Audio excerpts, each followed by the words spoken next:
Sridhar John, the Holy Spirit God నీకు says, మంచి భవిష్యత్తు ఉంది. you have very good life. నిన్ను ఉన్నతమైన స్థాయిలో వాడుకుంటాను. I'm going to use you in a నీకు very high అపోస్తల level. పిలుపు ఉంది. You have the calling of apostle. అనేకులకు ఆశీర్వాదకరంగా చేస్తాను. I will make you a blessing to many people. నాతో దేవుడు మాట్లాడాలని ఈ రోజు నువ్వు ప్రార్థన చేసుకుని వచ్చావు. Today you prayed at home and came that God should speak to me. అసలు నా భవిష్యత్తు ఏంటో దేవుడు చెప్పాలనుకుంటున్నావు. You are thinking that God should speak about my దేవుడు future. ఆశీర్వదించి ఉన్నతమైన స్థాయికి దేవుడు తీసుకువెళ్తాడు. God will bless you and he will take you to a higher తన position. కృపని ఎడల ఘనపరచబోతున్నాను మాట్లాడుతున్నాడు. God is speaking that he will show forth his నిన్ను grace towards you. అభిషేకించబోతున్నాను మాట్లాడుతున్నాడు. God is speaking that he's going to anoint you. Thank you Jesus. అలాగే అనేకులకు జీవితం ఎటుగాకుండా ఉంది. And many people's all life without waywardship. Thank you Sridhar John.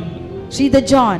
మోసే తర్వాత జాషువాని ఎలా అయితే వాడుకున్నాడో ఒక న్యూ జనరేషన్ కు, అలాగా నేను దేవుడు వాడుకుంటానని మాట్లాడుతున్నాడు. How God used Joshua after Moses for the new generation.